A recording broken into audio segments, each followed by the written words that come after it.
Prvi korak u postavljanju zidnih polica jeste obeležiti polaznu tačku gdje će biti postavljena prva polica, pomoću vaser vage povući ravnu liniju i odrediti središte zida i središte police.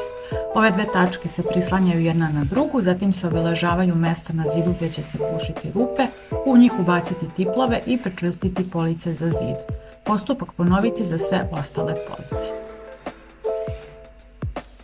Ispod zidnih polica može se obezbediti još malo dodatnog prostora tako što se na prvu policu može okačiti jedna mala garnišna. Koristila sam drveno slovo J kao nosač za tu garnišnu koju sam okačila i na levu i na desnu stranu police.